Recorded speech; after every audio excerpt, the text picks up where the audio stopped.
Do you ever look at your clothes and think, why did I buy this? Because I've recently done a wardrobe declutter and I'm asking myself that same question. So I'm gonna go through a couple of pieces that I'm decluttering, explain why I regret buying them so that hopefully you can avoid my expensive mistakes, save your money, and make better and more intentional purchases in the future. So one of my biggest problems that I've had in the past is that I keep keeping items that I like, but I don't love. So maybe I love the idea of it, but there are one or two things about it that just like kind of bug me or I think could be better. And I'm slowly learning that if it's not a heck yes, then it's gotta be a hell no. So the first item that I'm going to declutter, and you might be surprised because I've worn it in a few of my videos, is this brown suede belt. This is from Anderson's. I bought it from Net-a-Porter maybe like 2 years ago. And don't get me wrong, when I look at it, I'm like, that is so beautiful. The chocolate brown suede with the gold buckle. I like these two like little gold bits here. It's really beautiful. But when I put it on, I always think, I wish it was wider. I think I just prefer the look of a wider belt, like kind of like the one I'm wearing now. You can see that it is like slightly wider than this one. So that is the first thing. And then the second thing is that the size is a bit funny. So I'm like waving this around because this is the bit that annoys me. So when I put it on, and obviously I'll show you in some clips, but when I put it on, the end of the belt flaps around because it's not long enough to tuck into this hole. It's not a hole, this belt loop here. And this belt also doesn't have another belt loop on it that I can like tuck it into. So whenever I wear it, it's kind of flaps around and just really bugs me. I feel like I did notice these things when I first bought it and tried it on, but then I thought, oh, you know, it's such a nice looking belt, I won't mind. But it turns out I do mind. So that is why I'm going to sell this belt and hopefully it can go to a home that will love it, because it is a really nice belt. So the second piece that I like but don't love is this cashmere sweater from Massimo Dutti. Again, I love the idea of it. I love grey. It's 100% cashmere.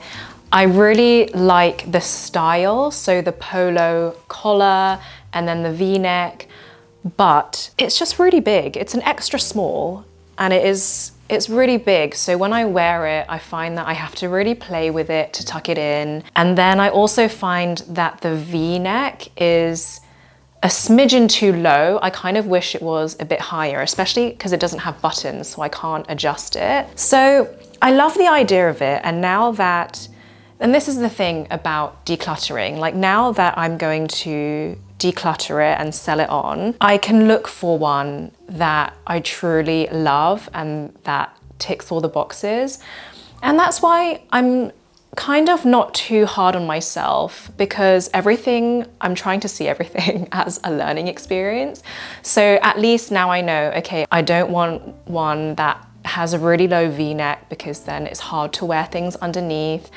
And it's all just a learning experience that I can pass on in video to you. I've got another cashmere piece here from Reformation. I think I find knitwear quite hard to purchase. So if I find something that I like, but there are a couple things that I don't like about it, I will settle, because I just find knitwear quite difficult to find like the perfect piece. But I'm obviously learning that I should just be pickier and wait for the perfect piece to come along, because otherwise I'm just going to end up buying something and then, you know, having to get rid of it later on. But this is another piece, another cashmere piece from Reformation that I really like. I really, really like it, but there's like some things that really bug me about it as well.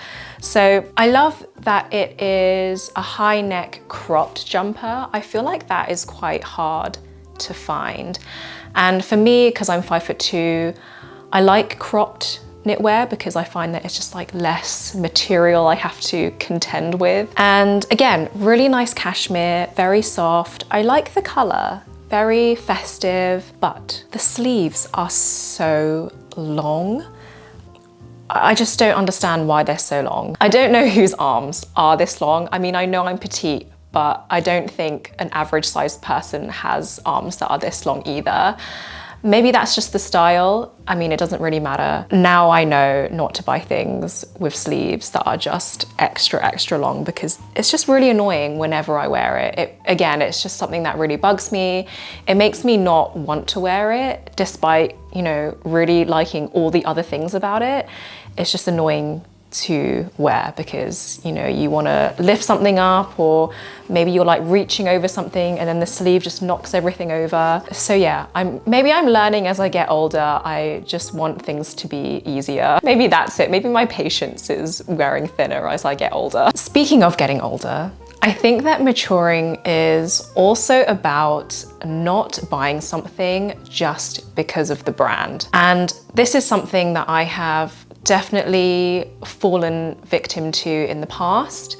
And so I have a few items that come under this category. So the first one is this shirt from the Frankie shop. And we all know the Frankie shop. They have a very cool social media presence. You know, the influencers that wear the Frankie shop are super cool, very sleek, have that like minimalist, you know, whatever. And I bought this shirt maybe about 5 years ago now. 5 years? Are we in? Yeah, 2025. 5 years ago. Don't get me wrong, it's a really nice shirt and I love the color. And, you know, at the time, I don't know, I just wanted to own something from the Frankie shop.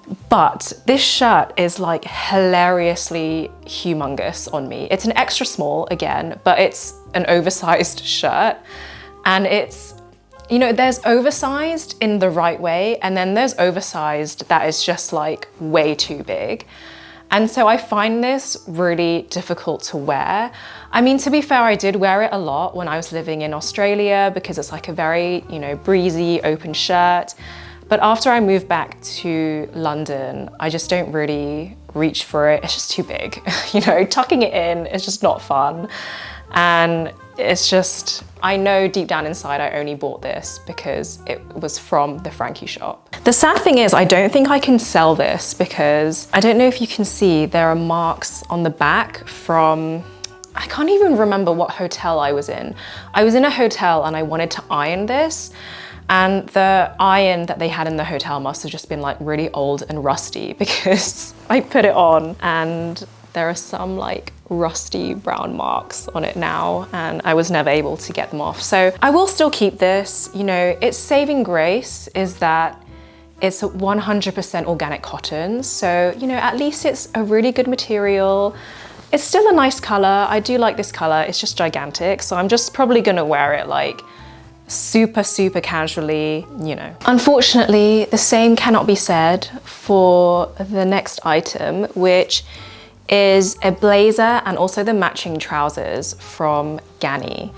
This, again, I bought about 4 or 5 years ago when Ganni was like an up and coming brand, and I was, you know what, I think it was in the early days of my YouTube channel, and I was, you know, just trying to stay relevant, and you know what I mean, when you want to buy a brand that is like, seems cool to own, right? Like I said, this is all just a learning experience. I don't do this anymore. I try not to do it anymore. You know, try to think twice about why do I actually want something. But yeah, I bought this from Ganni.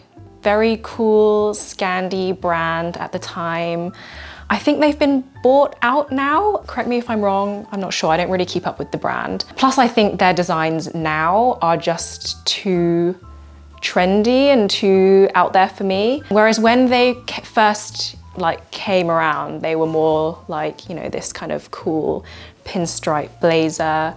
Anyway, but the point is, I think this is, you know, still a really cool item. However, it is a polyester viscose blend, and that is just not something I would ever buy new now. And 4 or 5 years ago, whenever I bought this, I was aware of natural versus synthetic fibers, but because I wanted to own something from this brand, I kind of like just set aside my clothing morals and was like, oh, I don't care if it's made of polyester, like, you know, it's a cool blazer. And I think I convinced myself that because it's a timeless item, it's a pinstripe blazer, it doesn't matter if it's polyester, I will wear it for a long time. And unfortunately, it's not true. I don't ever really reach for it because I find the material is just like, it makes me too hot. The synthetic fibers make me too warm. So the point of this lesson here, I think, is don't bend your own values just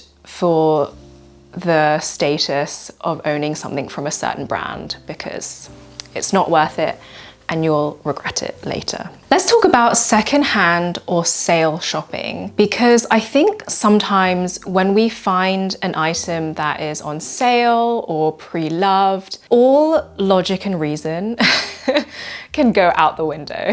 I think just from the very nature of secondhand shopping, sometimes you can get caught up in a lot of feelings. So you might feel like, oh my gosh, it was fate that I found this item. This item was here waiting for me just as I was searching for it. Or you might see a secondhand item and think, I might not ever come across this again, so I should get it. Or you might feel like you're doing, you know, the planet some good by shopping secondhand. And all these feelings might culminate in you not being as picky or as discerning as you might have been if the item was brand new. So my first item that I bought pre-loved that I regret is this vest from And Daughter. So let me hold it up nicely for you. I had wanted to purchase something last winter from And Daughter. You guys know I rave about my black Ada cardigan from And Daughter that I wear all the time. And if you don't know, And Daughter are a knitwear brand that specialize in wool. So they make really, really good knitwear. And their pieces are quite expensive. They're between like £200 to £400. So it's quite expensive. And so I was looking secondhand to see if I could find anything. And this vest came up and I was so excited because firstly, like I said, I was looking for something from And Daughter. Secondly, I was actually looking for a red knitted vest, not necessarily from And Daughter, but the fact that those two things matched up, I was like, oh my God, this is fate. And it's an extra small, so it was in my size. And it was in excellent condition, as you can see, like hardly worn. So this is a style that And Daughter still do. And so I went on the And Daughter website, looked at the size guide, everything, and thought, okay, great, extra small, I can fit into it, let me buy it. I think I got it for £80, which I thought was really good for 100% lamb's wool, really good quality, blah, blah, blah, blah, blah. So I was really excited when it arrived. It's like anticipating its arrival. And unfortunately, I opened it. And I don't know if you can tell, but for an extra small, this is ginormous.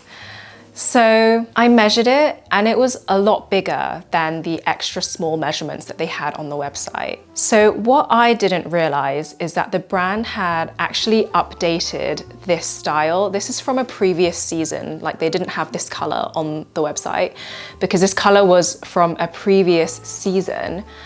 And I think that the brand had updated this style to be a bit smaller, basically. And so, I was so disappointed. I just didn't take into account that that might be a possibility. I was just so excited. I wanted to buy it immediately. But what I should have done, obviously, is asked the seller for the exact measurements of this top. So yeah.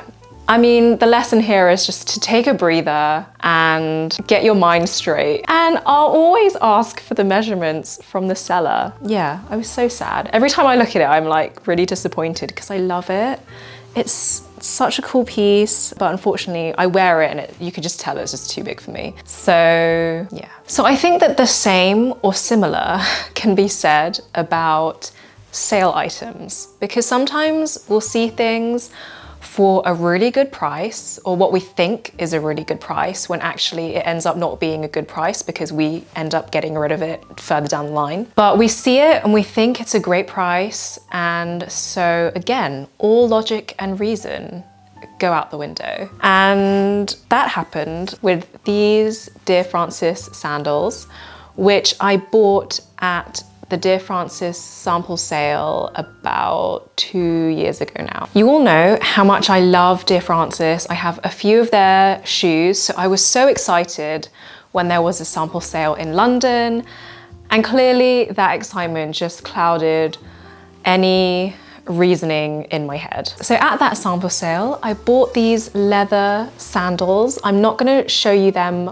on my feet because we've just come out of winter and my feet don't need a close-up in 4K. These lovely leather sandals I actually don't remember how much I paid for them, but I remember thinking, what a great price. And also, I was there at the end of the sample sale, and it was literally 30 minutes towards the end, and they shouted all sample sale prices cut by half.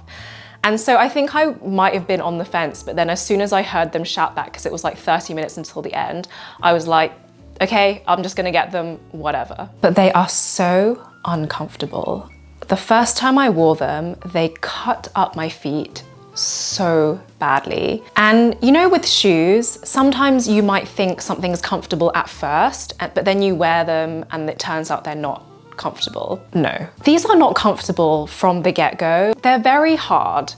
The leather is very stiff, and I should have known that they were not gonna get more comfortable, but I was just swayed by the price, and because they look really good as well, obviously. But you know, just because something looks good and is cheap, if it's not comfortable, like, it doesn't mean anything. I almost don't even want to sell these on because I would feel so guilty at just whoever I sell these to. So yeah, I don't know what I'm gonna do about these, but it's just a really bad purchase. Someone please tell me why I keep buying this color when it looks so bad on me. So this is what I call the classic capsule wardrobe mistake. So the thing about capsule wardrobes is that I think the concept is great, but I think the message has gotten a little bit lost over the years. So when we think of a capsule wardrobe, I think our initial thought is like white t-shirt, blue jeans, white shirt, black blazer, and all the neutral colors, navy blue, beige, gray, camel, blah, blah, blah, you know what I mean. But those items are not the definition of a capsule wardrobe. The actual definition of a capsule wardrobe is a collection of clothes that can mix and match to create different outfits. That is all a capsule wardrobe is. So it doesn't have to contain these certain items that we get told a capsule wardrobe has to contain. The items can be whatever you want them to be, as long as you are able to mix and match them together to create different outfits. And like I said, I think that that definition kind of got a little bit lost in translation along the way. And I also fell victim to the idea that I had to own pieces in a certain color, or, you know, just certain pieces in general. I also used to think that a striped jumper was a capsule wardrobe staple, but I just don't think striped jumpers look good on me. So I also decluttered that. And then I kind of hung on to these because, again, I thought beige, that is the perfect color to mix and match with other things in my wardrobe, which isn't wrong, but this shade of beige is so wrong on me. It just washes me out. I look really dull and lifeless. It is completely wrong for me. And I have 2 jumpers and 1 blazer in this kind of like cool beige tone, which just does absolutely nothing for my skin and how I look. So I think there are 2 lessons here. One is that there's no such thing as a universal capsule wardrobe. It can be whatever you want it to be. And secondly, I've never had my own color analysis done, and I think that would be something that might be interesting. So maybe I might look into doing that. So another item that you may regret purchasing is one that I like to call right item, wrong fabric. If you are familiar with my channel, then you'll know we love natural fibers. We try and purchase natural fibers as much as possible, but there's also another layer to that. The fiber also needs to suit the item. So here I have a navy blue fisherman style jumper from COS. It's such a gorgeous knit. I love the ribbing, the way it looks. It has a really, really good weight to it, and it's 100% cotton. And you might be thinking, well, what's wrong with that? You know, 100% cotton, that's great. Cotton is natural, it's breathable, but unfortunately, that's actually the issue. So because this jumper is cotton, it doesn't keep you very warm. So this isn't something that I reach for during the winter time, because I would rather wear my wool or cashmere jumpers that will keep me warm. So then, okay, fine, wear it in the spring. But because it's so bulky and heavy, like there's a lot of cotton here, so it's quite a heavy jumper. It's also not something I want to reach for in the spring because I feel like it's just too bulky to wear. And if I wear like my lighter jackets on top, it's just like too much material, too much fabric going on. I'd rather wear my thinner cashmere or merino wool jumpers. And then it's just definitely too heavy and thick to wear in the summer as well. And this has sat in my wardrobe for ages because on paper, it sounds good. You know, it's really well made. I love the navy, like I said, and it's a natural fiber. It's 100% cotton. It took me a long time to realize why I never wore it. And it's just because the fiber doesn't match its purpose. And figuring that out actually gave me a lot of clarity for future purposes. So just because something is made out of a good fiber, it doesn't mean you're gonna wear it if it's not made for the right use. So I hope that this video showed you that when we're decluttering, it's really important to also ask ourselves why we haven't worn something or why we no longer want something, so that we can use that information to make better purchases in the future. If you did enjoy this video and you want to stick around, then you should definitely watch this video on screen. It's all about how to find high quality pieces. I break down fabric composition, what to look for in a well-made garment, and just tips on how to shop better. Thank you so much for watching, and I will see you in the next video. Bye.